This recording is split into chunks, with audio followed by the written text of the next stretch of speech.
Welcome to U.S. Immigration TV. In a previous video, I discussed that now that Trump's immigration ban is officially over, embassies can start scheduling interviews and issuing immigrant visas. But who's now eligible, and when can you expect your family members to be interviewed?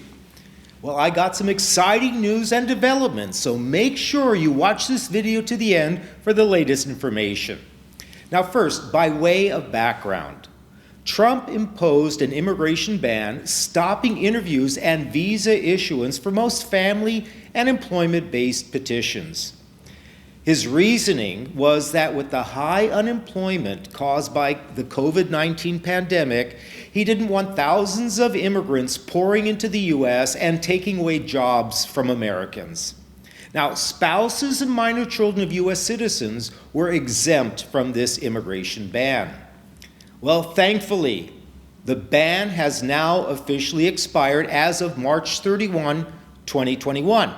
But the State Department issued notices that even though the ban was over, embassies were not yet ready to fully reopen because of, COVID-19 and the social distancing. So embassies would reopen as staffing and resources would allow, but they could not provide a specific date or time when interviews or visa issuance would begin going full speed ahead. Well, I have some great news and developments in that the embassies are now not only processing immediate relative cases, but also other family cases. How do I know? Where does this information come from? Well, recently, a person consulted with me where they had petitioned their adult single child in the category F2B, which is single adult child of immigrant. He was already interviewed last year and was hoping and waiting for the visa to be issued when the pandemic came and Trump's immigration ban, so everything was put on hold. However, good news for the family, just this last March 2021, the U.S. Embassy in Manila sent them a notice instructing them to what we call update various documents. Well, what were the documents that needed updating and how may that help you? Well, some of the documents that the embassy said needed to be updated were, first, the DS-260, which is an immigrant visa application form. Now that had already been submitted last year, of course, in connection with the interview. The embassy wants it updated. Another document would be marriage documentation, which would be like an updated certificate of no marriage. Since the beneficiary is being petitioned as single, the embassy wants to make sure that they did not get married within the past year. Otherwise, the visa would be void. Another document requiring updating was new police clearance, again, to make sure he did not commit any crimes during the past year.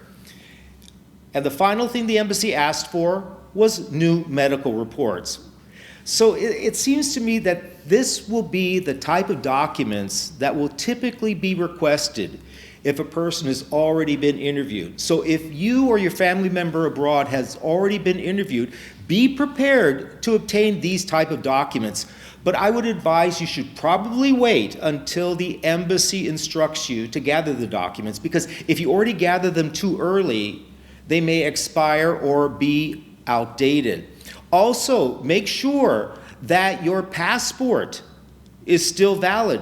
In order for a visa to be issued, the passport has to be valid for at least another 6 months, so make sure it hasn't expired. But most likely, in this particular case and other cases, once these documents are submitted, the immigrant visa could be issued, because really there's no need for the person to be interviewed again. And also, make sure you submit these documents within 1 year of being requested to do so, or the case could be canceled. Now, what I find encouraging about this development is that the embassies are opening up beyond processing immediate relative petitions, meaning aside from spouses and minor children of U.S. citizens. They're going into other family petitions. So make sure to keep your address and other contact information updated with the NVC and the embassy, so that when these notices are sent out, you'll be able to receive them and timely comply. We also have to wait and see how the embassies are scheduling interviews for those cases where they have not yet been interviewed. Remember, there's been a tremendous backlog of cases. People have not been interviewed for over a year. So there's a big, long line, either because, of Trump's immigration ban or the social distancing requirements of COVID-19. I know it's frustrating for all of us, especially, those wanting to be reunited with their family members abroad. And we will continue monitoring developments in connection with the embassy interviews and their visa issuance. So make sure that you like, share, and most importantly, click that subscribe button so that you'll be kept updated on the latest news and developments, not only in connection with embassy reopenings and visa issuance, but also with respect to all other aspects of immigration laws, developments, and reforms. I'm Michael Gurfinkel, and thank you for watching U.S. Immigration TV.